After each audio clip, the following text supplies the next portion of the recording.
Hello everyone and welcome back to another tutorial video on Python. In the last video, we had covered some data types and now the fun part begins. In this video, we are going to learn about conditional statements like if, elif and else. These are basic blocks of programming. With these, we make decisions. So for simplicity and basic understanding, let's say you are wondering whether you should take an umbrella with you today, or that is if it is raining outside. Now if it is raining outside, so that's a decision making you do when you have to do certain task on a decision, like you want to take an umbrella when it is raining, if it is raining. So that if is used to make a decision. So that's what we use in programming, like if this is true, then you should execute this code, or you should execute this thing, or you should do this or this on the basis of the condition. So condition here is raining. So that's how we make programs, and that's how some logic works.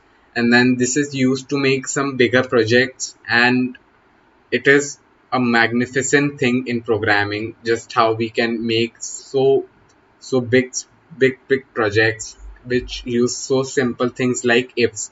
You will understand what ifs are, and you will notice that how simple they are. Do you feel the vibe?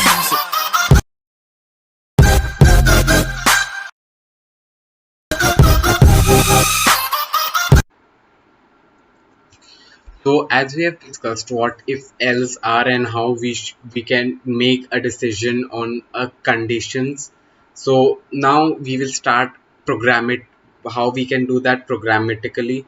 So now if you will see, this is the basic syntax. Syntax is how you write a function. So you may not understand what this is, but I will explain you in a bit. So let's say when you want to start making a decision, you say if it is raining, then take the umbrella, else go without an umbrella. So let me write that down. If it is raining, then take an umbrella, or else go without an umbrella. Now what this line means, I will break it down for you. If it is raining is the condition, right? This is the condition, and then take the umbrella. This is the task that you do if this condition is true.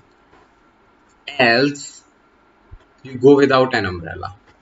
So there is only task, no conditions. Okay, if you understand this, if it is raining, then do this task. If the condition is this, then do this task, else do this task. Now what do I mean? If it is raining, then take an umbrella. So if this condition is happening or is true, then you have to take this umbrella. Now if we write this in Python, so we will write condition. We don't write condition like this. I will show you how we write, but I'm just explaining you. And then when you, as soon as press enter, you will see that cursor is not at the beginning of the line, but after some spaces, which is a tab of space. So this is what indentation is, and this is code block. This is a block of coding. Now this is the task, and then we have an else, and then we have this task. Okay, what I have just written. If you see, the condition here goes here, then the task which you want to do goes right here, and then the else part, else task goes here, and there is no condition for else. That is, if this condition is true or not. If this is true, then do that task, else do that task. There is no checking in the else. So what this task is, what this indentation is our first question. So this indentation shows that this task or this piece of code is under the if. This task is under if. That is, this task needs to be executed under this if when this is true. What do I mean by true? True is basically true is one. You can say true or one, or you can say false or zero. This is binary. Okay. What do I mean? Ones and zeros. One is on, zero is off. In the same way, true, one on, false, zero off. So that's how things work. Now, if this condition, these conditional statements, what is if it is raining? Is it raining? What will you say? True or false? True or false? See, so basically it works on the basic principle of true and false, whether it is true or it is false. So I have an example right as prepared already. If you will see here, this is this is I am taking an input from the user that enter a number. This is already covered input and what typecasting int is in my later previous videos. You can check them out. And then let's remove these. Let's remove these, and then I can have else print a is small. Okay, now I'm taking this input, no issues, it is all clear. Now if this condition, this is an condition, a greater than 10, is a greater than 10 true or false? So it will return a true or a false if a is greater than 10 or not. So if you don't understand what this condition, how it is an condition, then I will show you. If you remember, I have taught you about operators. Let's see in which tutorial. Yeah, in tutorial 4 you can check out. Close unused tabs. Oh, okay. Yeah, if you will see, I have covered arithmetic operators to calculate, comparison operators to return a boolean which is true or false. Is 5 smaller than 10? True or false? Yes or no? It is certainly a yes, which is true. Okay. And now logical operators are used to manipulate these trues and false. If it is true, then how can I return a false? That is not. That will be covered later. And then there is assignment operators, which gives a value to a certain variable. So right now we are dealing with comparison operators. Comparison operators, if you remember when I explained, these returns booleans. Like I can write print, and then if I write 5 greater than 10, what will this return? Okay, I just wrote this, so I should actually write this comma yes comma on. Okay. Hmm. Off. Okay, so that's what the basic idea of true and false is. Now this comment this out. Yeah, we are good to go. It will not throw any. So this is returning a false. Why? Because 5 is certainly less than. What if I write smaller than? What is smaller? Is it? It's 5 smaller than? Yes, it is. So it's true. So now if you see, this is returning true or a false. Now if you can see what I have written in my statement. Will is a greater than 10? How do we know? We don't know. Computer will decide. So if I write 34, so it prints out a is greater than 10. That is, this line of code is executed when this condition is true. This is not executed. Okay, so that's how you see the how computer is so smart that it can compare two values and then give you an output. So that's how basic input output works. What if I enter a smaller number? Let's say 5. A is smaller. How did the machine know? We told the machine. Okay, that's if and else. See, it's manipulating things. 5 is not greater than, if I instead of a, if I write 5, what will this print? It will also print, it will just ask for the number. I don't want to give the number, man. Stop and rerun. I don't care. Yes. So now we have a is smaller. So basically this condition should be a true or a false. It doesn't matter. If I write true, what will happen? The a is greater than 10 will be printed. If I write false, what will happen? A is smaller will be printed. A is smaller. Okay. So this condition basically takes a true or a false. Okay. A is greater than 10. Hmm. That's how things work. Now, if you remember, if what if you want to check for multiple? What if you want to check for multiple conditions? Like if a is greater than 10, okay, then it is greater than or smaller than. What if a is equal to 10? What if you want to check for that? For that, we use else. Okay. Um, okay. So else, L if. I'm so sorry. We use L if. Okay. After if, we use elif. First, we check if a is greater. Then we can check if a is smaller.